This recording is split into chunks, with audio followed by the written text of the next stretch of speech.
welcome back to Random Ish with Sandra. How you doing? So I've got my guest with me today, Miss Jahidah, writer, producer, author, all around badass, teacher, also homeschooler. And that's what I want to talk to you about today, is because we've been going through such a crazy, I'm so sick of hearing it, but I'm going to say it again, unprecedented time in our lives, in our actual history, that it's been crazy. Now, I'm a big person who's into energy, and I had this feeling, it's crazy. I did a podcast at the beginning of 2020 saying that 2020 was going to be about family. It was going to be about being home. It was going to be about parents having to learn how to party with their kids right in front of them. Girl, you bought it. It's your fault. No, I'm just kidding. I'm sorry, y'all. It's fault.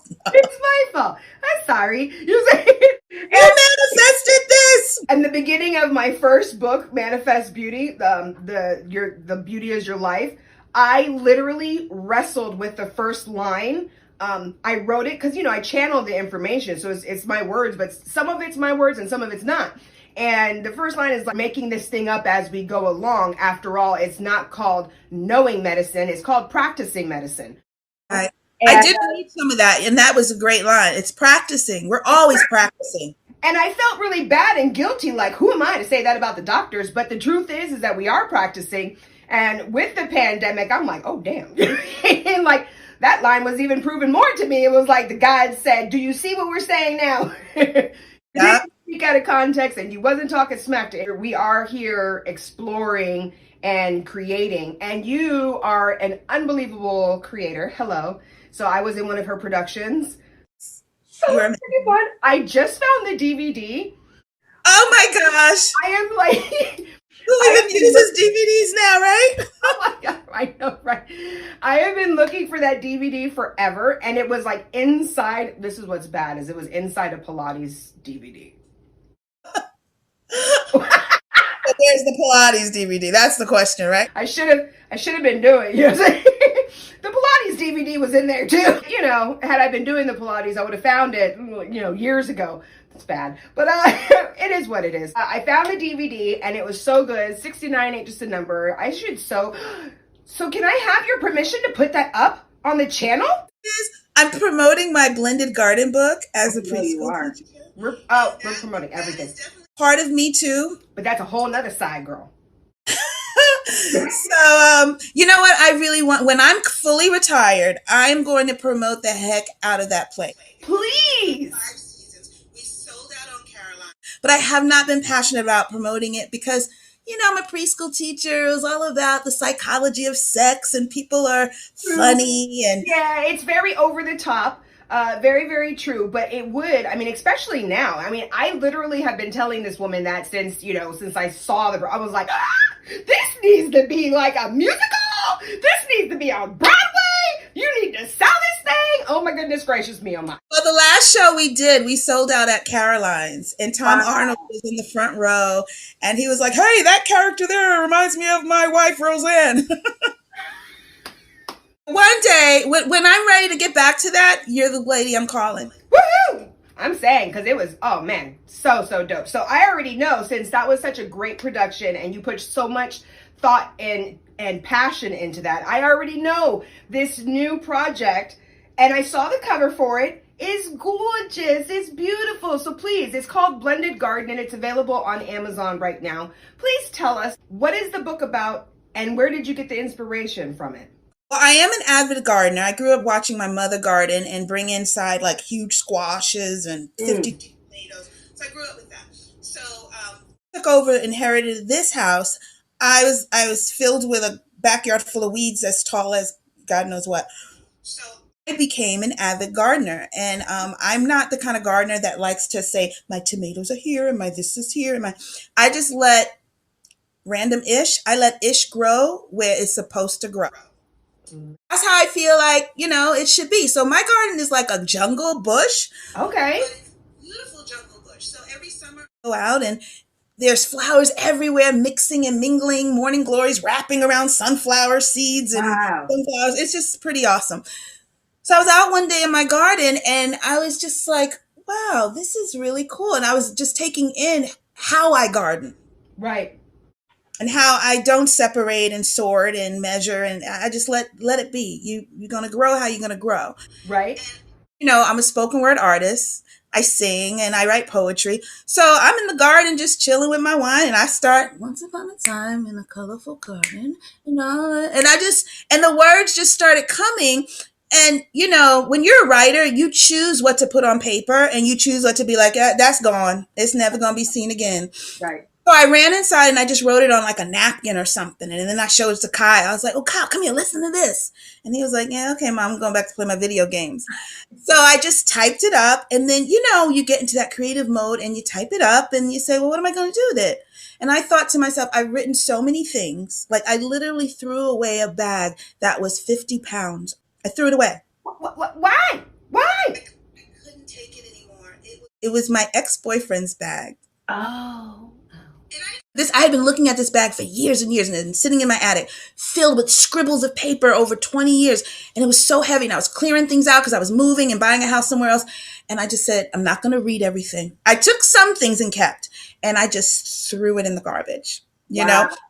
So I was like, I've written so many things. I would love to write a children's book. And I said, well, this is going to be a children's story.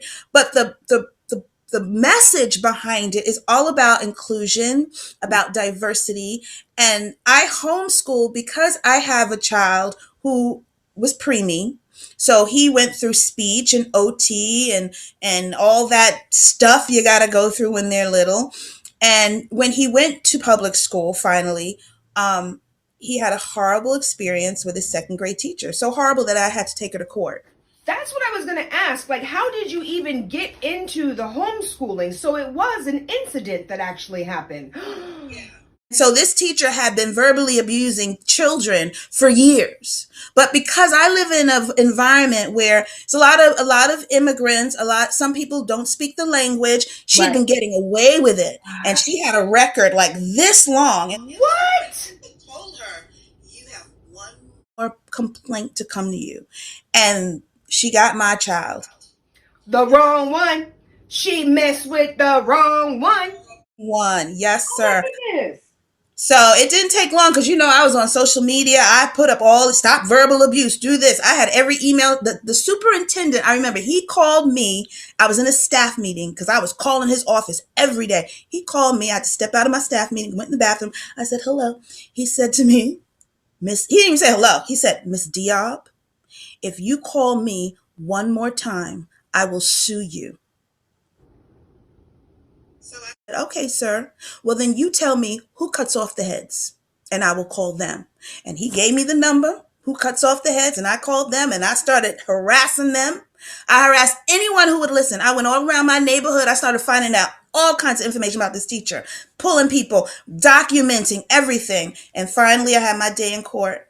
And let me tell you, the night before we went to court, his godmother, Lynette Arthur, my girlfriend, who gave me the chicken, by the way. Yes. Lynette. I do. We sat the night before. I was putting Kyle to bed and I said, listen, I'm going to court tomorrow because your teacher, has to face some things. And he said, Mommy, I want to pray for her because I don't want her to lose her job. So when we finally met face to face, the mediator was a brother. Oh. His godmother, Lynette, and we're both educators and we're articulate and we're not coming in like, why are you doing this? And that? We're coming in there to put a pin in this. So he sat there and we went back and forth. I remember her lawyer was pushing all this nonsense. And then she used the word aggressive with my son. And he's emotional and happy and loving and he's not aggressive. So I looked at her and I said, you know what?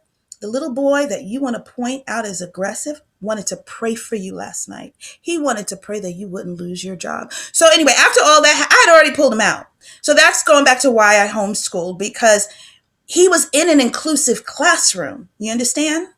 But you can be in an inclusive classroom and have an adult who does not understand nor empathize with a child who needs to feel included, because it doesn't matter. Like this whole COVID thing is, because I'm a teacher, I'm in the classroom. I'm like, I don't care how safe it is. What I care about is, do I feel safe? Right. Here's if you're in an inclusive classroom. Do you feel included? If you can't sit in your chair, what is your teacher doing to make you still feel great about yourself when you go home? That's very important, because there's a lot of, that's the reason why they have even the diversity training, is because just because you have a workplace that is full of different types of nationalities doesn't mean that the people who are there working have an understanding, and there's a lot of prejudice. I went over to a friend's house and was listening to the grown teenager, like a teenager grown, you know what I mean, doing the homework, and the teacher, New York student, I'm sorry, New York, I'm sorry, but it was a New York teacher, and she was like screaming, and I was like, first of all, you guys are on a laptop, so like if you're on a laptop and you're talking to them, and it was she was teaching them Spanish, and and it was just, I was just like, I can only imagine how she is actually face to face talking to these. They're moving about in the classroom. Yeah. Oh my God. And I saw something of the same thing. It was when all the testing was coming out, the ELA stuff, and the kids were under so much pressure.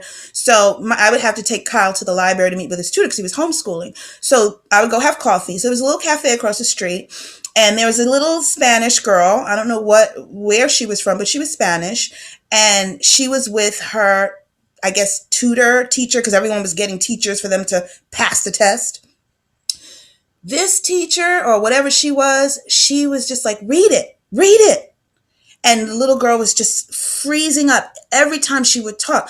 No, that's okay. Go back to it. Like every time she would talk, I was feeling anxiety, and I everything in me was like, don't get up, Jahidah. It's not your battle right now. Right. Just leave it alone. Right. But it's that mentality. It's the lack of empathy and understanding. Not everyone is like you. Right? That's the thing, is we are diverse. We're all snow, but we're different snowflakes. And it's very important that if you're going to be a teacher, for crying out loud, you're not in it for the effing money. Like, so you've had some bad apples. I mean, I would like to believe that, a teacher doesn't just get that way.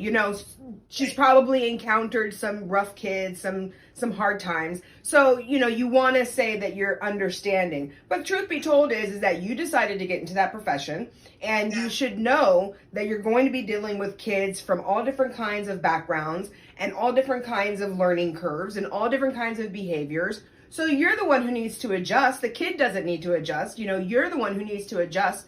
And I think that's what makes the best teachers, are the ones who have that ability to find a way to teach the kid, because you're the teacher. And realize that they may not learn the way you want them to learn. And thank God, while he was going through all of this, because I didn't even realize until January, like I would be going to work and I would ride by the school and I would see her outside at like 6:45, 7 in the morning, getting out of her car. I'm like, hey, miss, blah, blah, blah. Girl, it wasn't until January where I started to hear all the stories. Thank God. You can have one bad apple of kids. You can have one bad apple as a teacher, because the majority of the teachers were loving and kind, but it only takes one exclusion, one harshness to ruin a child's day. No, seriously. I mean, we all, as adults, we still have that. If somebody, we all say, oh, F what they say, it doesn't matter what they say, who cares what they think about you. Truth be told is that even as adults, if somebody, it's not like strangers, okay? We're not talking about strangers. We're talking about people that you're interacting with, people that you love, people that you work with, whatever, somebody that you've got to see on a regular basis. If they say something to you, even if you do have the coping mechanisms to like not let it bring your vibration and your frequency down, it still hits you for a second, and we are affected by each other, and so that's really a shame, It's really that's sad to hear. That's why I wrote the book, because I wanted children to have something that they could armor and coat themselves with. I've been having these live chats on Facebook with my friends about the book, and I was doing a little live chat with my girlfriend when she was talking about the Oreo, and I made a comment. You got hit in the head with the Oreo, and you didn't know what to do with it. But had someone had a conversation with you before, had you read a book, had you had some kind of something to make you know that you're okay, you're okay. And that's what the book is about. It's about this little dandelion that's so far off in the distance, and none of the flowers are that he wants to be a part of the group. Oh, And oh, oh, oh, whoa, whoa, whoa, whoa, whoa, whoa, whoa, whoa, whoa, whoa. She about to break it down. Hold on a second. So before you break it down, hold on a second. Let's take a little break real quick and come right back. Cause she about to break it. When she said the dandelion, what? I know she about to break it down, and we're gonna get into the science. Hang on a second. We'll be right back. Clothesline, world-class service with a personal touch, offering commercial laundering services, wash, dry, and fold with free pickup and drop-off included, dry cleaning services, and coin-op laundry. Be sure to check out the Facebook page, The Clothesline, for cleaning tips you can use at home. TheClotheslineLaundromat.com.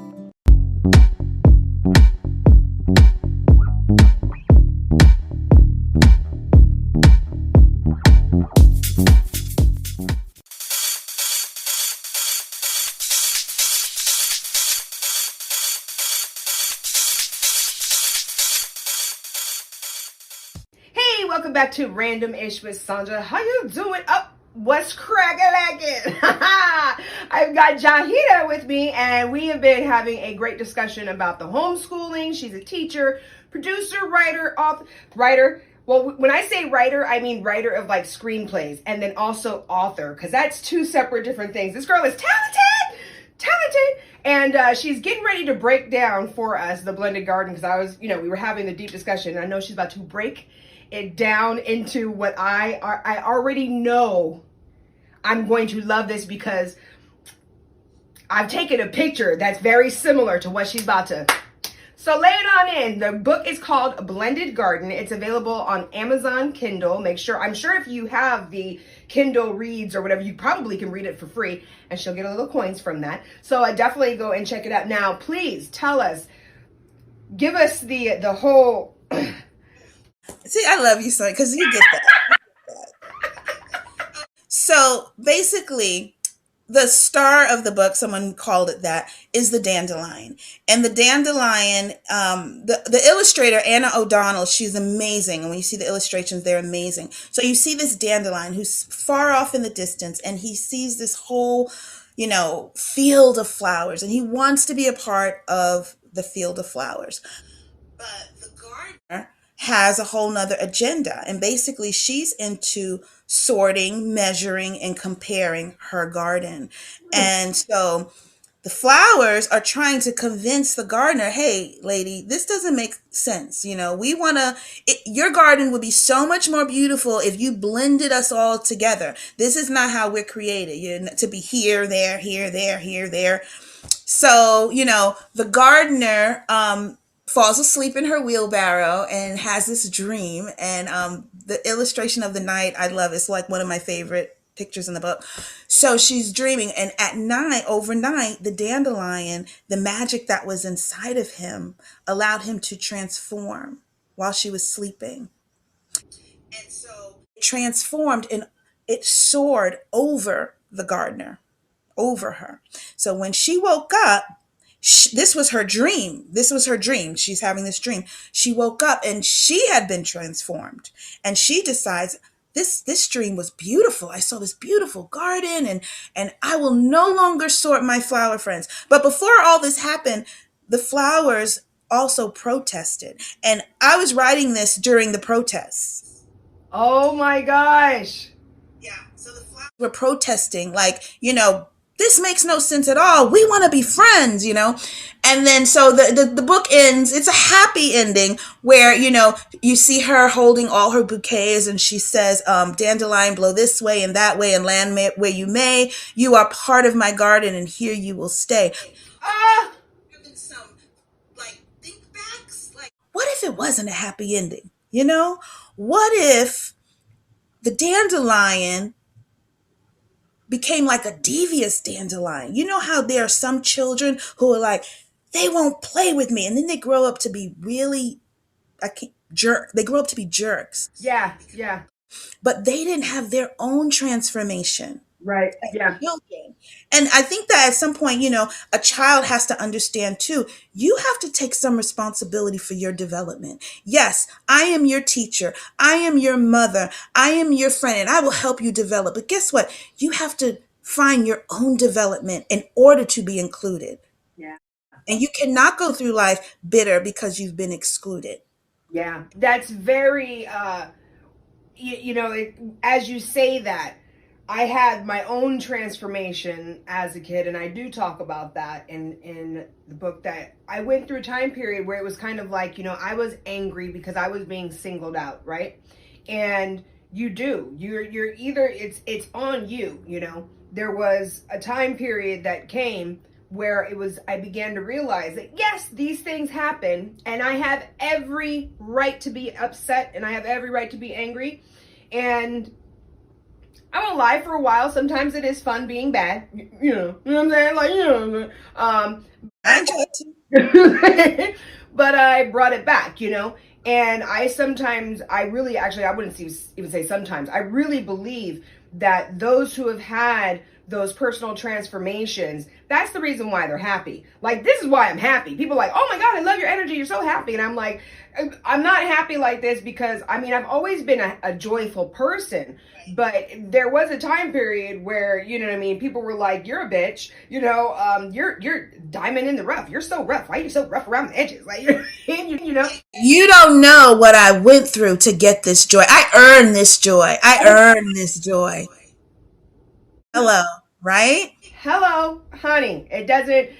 Happiness is a choice, and I really love that story of the woman having the dream because, again, like, I'm all about the energy, right? So I'm loving it because that is usually when people are the least resistant, and they have these dreams and they get these messages, and, thank goodness for her.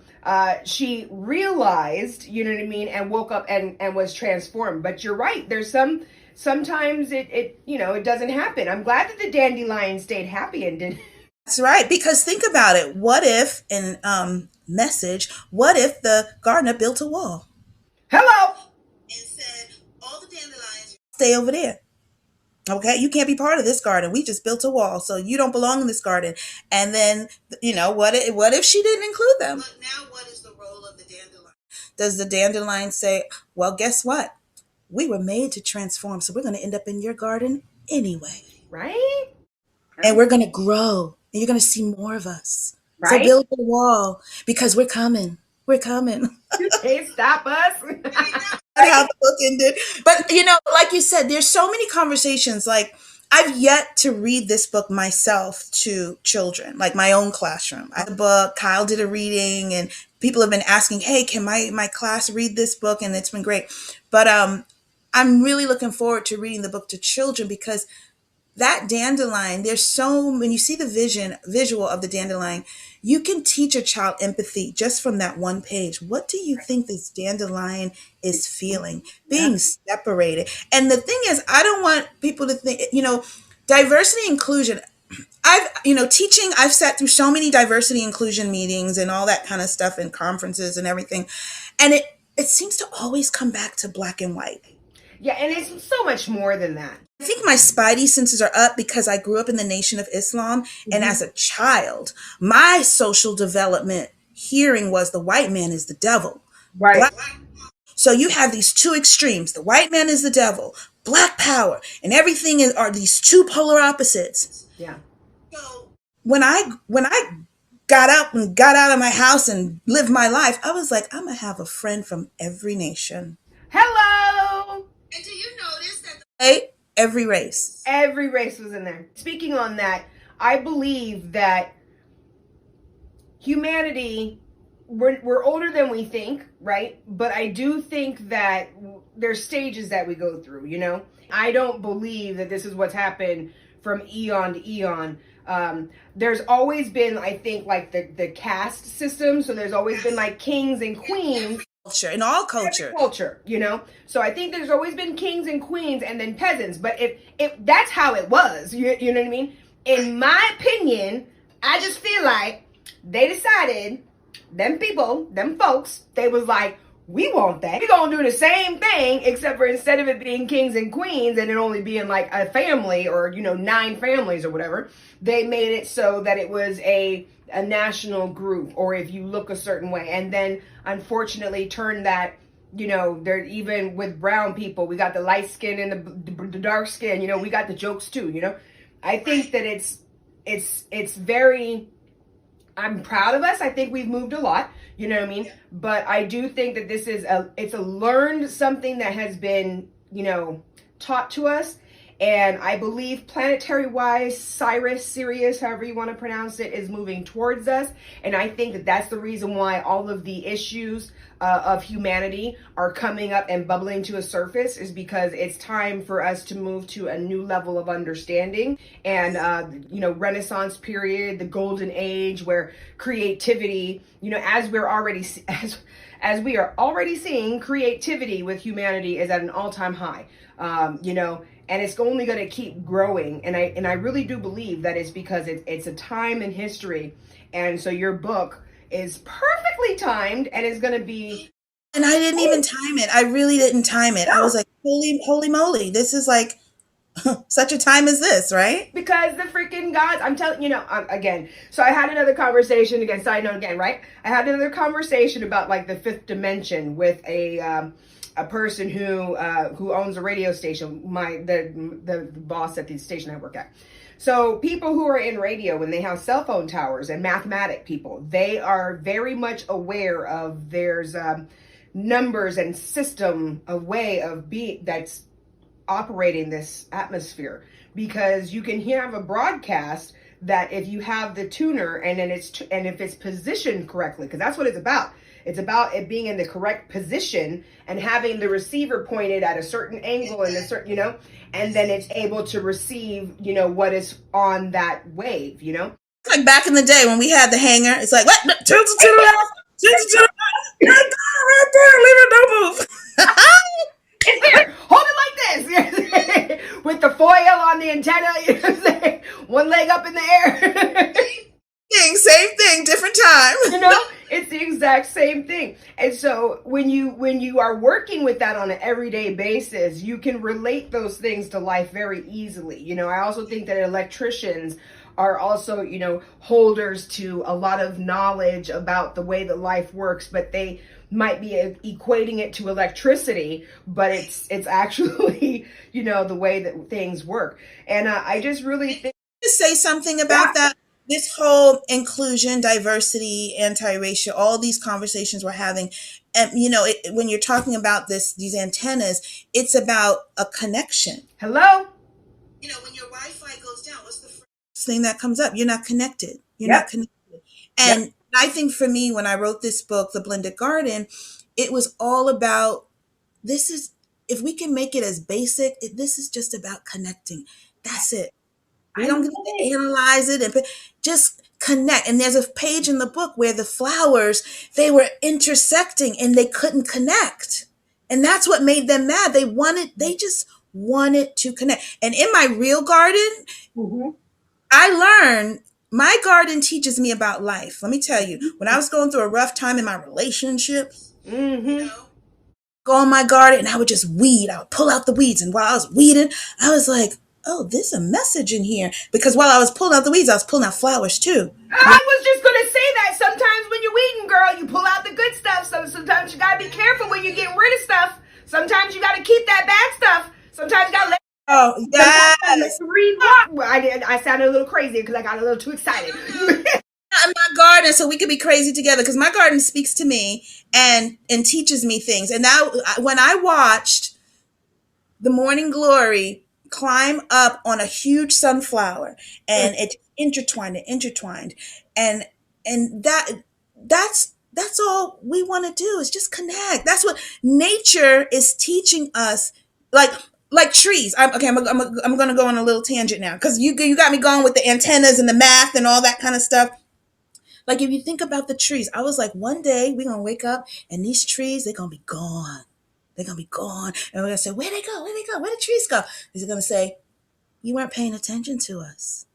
Guess what? We were giving you oxygen. We were helping you to live every day. Like when I take 5 every morning, I wake up at 5 o'clock, and no matter what the weather, rain, sunshine, heat, cold, I walk a mile. Pray, like religiously pray, but I think and I meditate and I cuss people out in my head and I get my coffee, it's my time. But I'm always looking at the trees and I'm like, there's a relationship here. There's a connection. You can't live without me and I can't live without you. What I want children to understand, that at the end of the day, we just need to be connected. And how can we do? It's just that I do believe that this is something that everybody internally knows. And the only reason why you would have any hate inside of you is either because you've run into a lot of situations, or because you simply have been told that this is what it is. And you've been told that since you were a young age, and you were told this by people that you trusted. And so therefore you believe them, until life shows you one day that, those beliefs are wrong. And sometimes you have to have someone smack you, whether it's life or a person. And can I tell you my first smack moment? Yes. Okay. So, growing up nation, we couldn't watch anything white without somebody coming in the room saying something. Like when we'd be laughing at JJ on Good Times, my father would come in, oh, that's because the white man got you thinking, blah. Like we couldn't enjoy anything. Like Vanna White, Wheel of Fortune, Turner. So anyway. She turned the white blocks with the black letters. Oh my goodness. Yeah, everything was like so I was at my girlfriend's house after school. I think I was maybe 8 or 9. It was when Roots was on. And I was so into Roots. So I was like, let's get home because I want to watch Roots. So we sat down. She had the big color TV. We had the old black and white TV with the hanger and the tinfoil. So we're watching Roots. All of a sudden, the Pope interrupted Roots, girl. 9-year-old girl went off. Now, mind you, her mother was in the kitchen. Now, they were Jamaican. So they weren't African American, but they were brown. But, again, don't just think someone who's brown is black. You know what I mean? So they come from a completely different culture. So she's in the kitchen cooking, and all of a sudden she hears this 9-year-old girl. You see, that's the white man. Look what the white man did. He done turned off our show. We're trying to watch Roots and da-da-da-da-da. And I'm going on. And I'm serious about it. Right? She walked into the room. She said, who is teaching you that? I could have fallen in the ground. I was so embarrassed. I'll never forget it. I'm 50 and I still see her standing in that doorway. But that was my smack that this isn't right. Right. I didn't know this was not okay because had I not stepped out of my home to do it. Right. I feel bad. I'm not trying to talk smack, but I just feel bad for people who have not had the opportunity to go and be in another place, at least for like 30 days, not a week, not a vacation, nothing like that. I mean, 30 days you go and be. Yes. Immerse yourself in the culture. Exactly. And it's just an important thing. And I really do believe that right now it's a global message that is being said by so many people. In my opinion, all who are tapping into source are saying the same message in different ways because, again, we're snowflakes. So everybody is getting to the point in a different way, but it is, you're either tapping in or you're not. And it's not bad if you're not. It's not bad. We can't judge those who are not tapping in because when you say tapping in, explain what you mean by that. Tapping into the energies. I call it the free Wi-Fi, tapping into source. Oh, yes. You mean the energy of the universe, yourself, and God. Yes. Oh, yeah. Okay, I got you. You got to you're either tapping in or you're not, and tapping out. Right, and it's not like just because you tapped in during the morning time, that means that during the afternoon you tapped in. Right. That's not how that stuff works. Girl, because a real relationship, you carry that all the time. All the time. I may not see you all the time, but you always in my heart and mind. I'm thinking about you. Yes. And so I just think that what's happening is that even if you're not tapping in, those people are needed too, because you got to have, you know what I mean? That's the blending of the garden. It's not that everybody in the world is supposed to be on this whole, I'm all about energy and I'm all about manifesting and you know what I mean? No, like of course, yes, we're all doing it, but it's not that everybody's supposed to be like super. But it's like what you're saying. It's like you may meditate and, I may walk down the street and cry my eyes out till my spirit feels right. And you may, I don't know, sing and shout hallelujah. If you're tapping in, whatever that looks like. What I love about the fact that you have the blended garden is, and then you talked about the roots, is I actually have that in a paragraph about how to look at the diversity and to understand it. The truth is literally in front of us. Look at the trees. Underneath the system, they're all rooted together, like they're intertwined, they're touching each other, they're helping each other, you know what I mean? They're feeding each other, but they do not look the same above ground. Every tree is different. Even if it's the same freaking tree, it does not look exactly the same like the tree next to it. And then the dirt that no one wants to touch and the nasty worms, if it weren't for them, that tree wouldn't exist. And if you look at the buildings and everything in our city and our world, the things that people don't want to touch, they built it. Yep. So if it weren't for their hands, like I was talking to Kyle, I said, Kyle, I have a new idea for a new book. How about the blended house, like the White House, like made by hands that couldn't even enter through the front door. It couldn't even go inside. And now the woman who's sitting in the office looks like you and me. Okay. I don't know about you, but girl, I did not see the inauguration live. That was teaching. I watched I think it was the laying of the wreath at the unknown soldier. That's the part that I got to see live. And I saw Bill and Hillary there, and the Bushes there, and the Obamas there. And when our new president, when President Biden and Vice President Harris walked out, tears, flooded my face. I was sobbing, Fortunately, unfortunately for us, with our culture, if one person makes it, we're all like, yeah, you know what I'm saying? You represent all of us. You better not fuck up. Not on the vote. Girl, we got you. You know what I'm saying? You on our team. Come back and visit us. And it's funny because I really felt it. You know what I'm saying? I was like, yes, girl, represent. And when I saw her up there, that whole everything, you know what I mean, was just in my head like, this stuff is going to stop. I just feel it in my bones that people are not going to be able to, and they still will, don't get me wrong. Oh, right. They're going to go even deeper underground, you know what I mean, and find different ways to do it. But it's a shift of perception now. It's a shift. And even if it's a little shift, you have to use that shift to your advantage because it is a shift. Mm-hmm. Absolutely. And I 100% feel it. And I'm very, very excited. The simple fact is that more and more we are being seen as humans, and it makes me I can't believe we really have to have this conversation. And that's how we all feel. Included. That's all we want. That's all to be included. I love the commercials that I'm seeing. I feel like the commercials on media have already changed. I see so many Black and brown faces on commercials right now. It makes me so excited. I got a lot of, I'm friends with a lot of my parents through the years on Facebook, and I saw so many of the brown children just identifying with that moment, just feeling like, oh, this is normal. This is normal. And that's really all we want. No one wants to go out and protest. No one wants to be all like, give us free. Nobody got time for that. We just want it to be normal. Oh, yeah. Yes. That he's a doctor. Oh yeah, it's normal that she's the vice president. It's just I don't think that diversity should ever be erased. Our culture should be celebrated, but I am looking forward to the day when we don't describe people as, oh, you mean the black guy? You know what I'm saying? No, you said something really powerful. Culture to be celebrated. Because I keep thinking, how can I bring this to children? How can I share this book and share inclusive, these ideas of culture and inclusive diversity?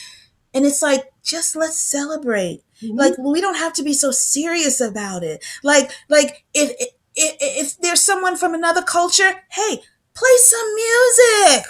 It's not that complicated. It's really not. Some food. Do you know how good food smells from another culture? Like, let's celebrate each other instead of trying to understand and dissect. And yeah, exactly. Like, it's not. I don't feel like we need to necessarily try to get into it where now we need to know every single tradition and we're like scared to talk because now we don't want to be offending somebody because in this tradition it's like this and over here it's like that, and giving a high five in America is not a big deal, but giving a high five somewhere else is like offensive. You know what I mean? Like, I don't feel like we need to necessarily dive into all of that unless of course you're traveling to the country. Then it might be good for you to like learn the culture. Okay, yeah. You know what I mean? But I do think that what's happening is the younger kids with the DJ. I'm so sad I haven't DJ for a while.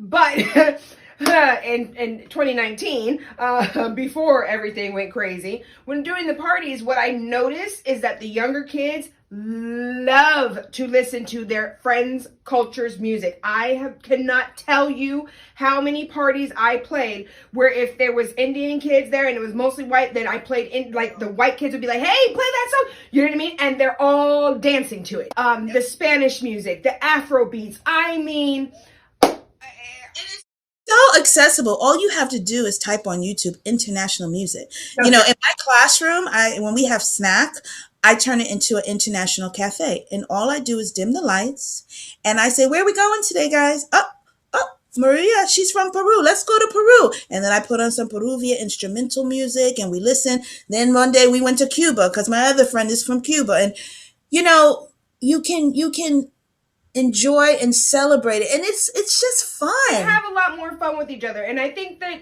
I do believe that is exactly where it is that we're headed. It might be a tall order that I'm asking for, or the download that I got. So actually, maybe it's really not a tall order, but I think that Manifest Destiny needs to be replaced with Manifest Beauty, because Manifest Destiny had they attached awfulness to saying what God told them to do. You know what I mean? And the truth is that we are all in chaos. And if you can tap in and create beauty in this crazy chaos, that's really manifesting. That's really hearing from God. Is you have your own relationship with God, and you should be having conversation and creations that are creating beauty in the world, Connecting with your antennas. And when you say beauty, think of it.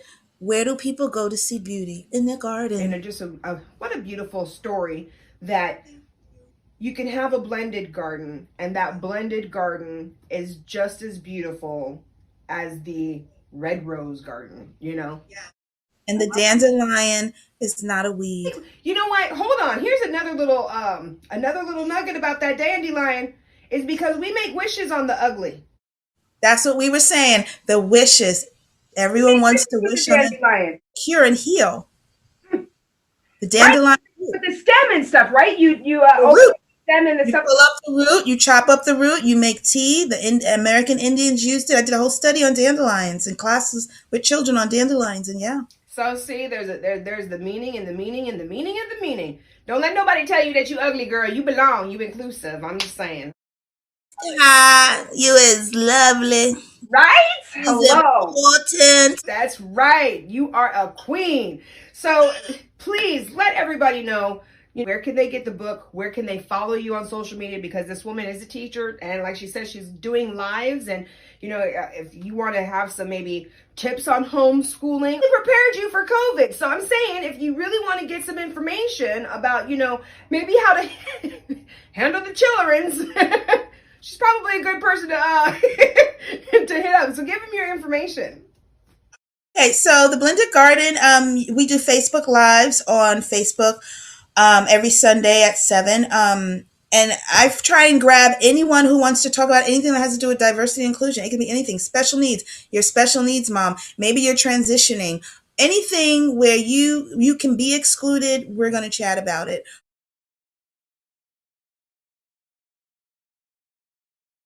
We have a YouTube channel, The Blended of The Garden. Blended Garden, written by Jahidah Diaab. Once upon a time, in a colorful garden, a dandelion sat alone and disheartened. The dandelion saw many flowers from afar, all arranged by their colors. It was quite bizarre. Oh, wow. What a great conversation. We ran out of time. Another one.